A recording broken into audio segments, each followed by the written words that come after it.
What's up, guys? Yeah, so real quick, we're out and about, and it's all about survival and preparation, and ultimately trying to understand, hey, what is coming down the pipeline? And, here we are talking about Russian sanctions, and, initially a lot of concern, a lot of people were kind of upset that the Biden administration did not push harder for push for harsher sanctions on Russia. Russia obviously invaded Ukraine. For those who weren't a part of my previous video conversations, but anyway, so it's a very complicated matter, and in terms of preparation, obviously reduced food exports coming out of the Ukraine, oil exports coming out of Russia is going to have negative impacts on the U.S. So it's like we're trying to, as America, we're trying to harm Russia and deter them from this Ukrainian invasion. But the thing is because we have a global economy, it's not so simple as simply imposing sanctions on another country that we're semi-dependent on. So, we depend on Russia for oil as well as some other minority exports, but we also export to them. So it's like when sanctions are placed on them, it's not purely punishing them, it's punishing us as well because we do business with them, but it also punishes many countries in Europe. So when you decide to kick a country such as Russia or any other country that you're doing business with, you're doing e-commerce with, or when you're transacting with them, you have to look at the ramifications that it will have.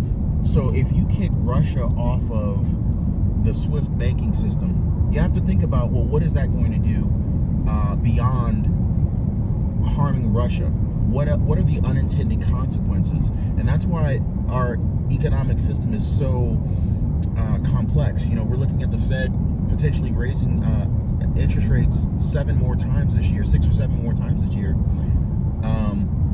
This is definitely going to be impacting our food prices. This is going to be impacting mortgage rates, credit card rates, rent rates, because even if you don't own a house,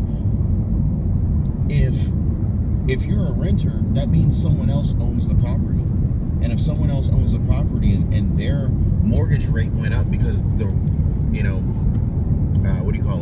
landlord had an adjustable rate mortgage on it, what do you think is going to happen to your rent payment? So it's like we have such an interdependent economy that when you make any kind of changes, good or bad, regardless of what your intentions are, you have to understand that there may be some unintended consequences.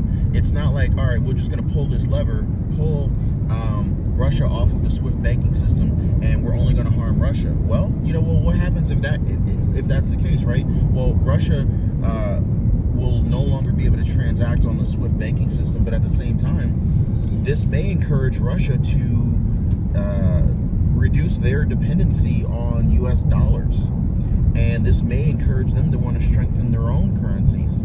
Or even if they don't strengthen their own currencies, they may shift their dependency from U.S. currency onto other currencies, making the other currencies more powerful and reducing U.S. dollar dependency across the board. So it's kind of like, all right, take Russia off the SWIFT banking system to harm them, to deter them from, doing what they're doing. But then what's that unintended consequence?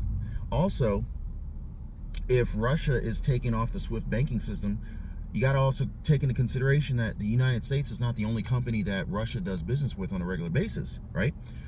All sorts of other European countries do business with Russia in US dollars. So if suddenly Russia's taken off the SWIFT banking system, you have to think about, okay, well, all these other countries that were doing business with Russia using US dollars, this would drastically reduce the ability for these other countries to do business with Russia in US currency. So now what are they going to do? They're either going to stop doing business with Russia, which is an option, but it's not very likely. More than likely, because they need Russia for different products and services, more products or more commodities than services. But my point is this: if Russia no longer transacts in US dollars, all of these other European countries that used US dollars to transact with Russia won't do that now. So if that happens, like I said before, Russia would likely try to build up their currency and just completely remove dependency from US dollars, or other currencies would be used, and that would ultimately reduce the global dependency on US dollars, which could hurt the strength of our own currency as the US dollar. So just some things to think about when considering what's the right course of action in a global economic system. It's not that simple. So I just wanted to share my thoughts on that one. Let me know what you guys think in the comments down below. Do you think that, what further sanctions do you think should be imposed on Russia right now? And how do you feel that certain foods and crops will become short in supply going into the next 6 to 8 weeks? I'd love to hear from you guys in the comments down below. Everyone out there, be safe.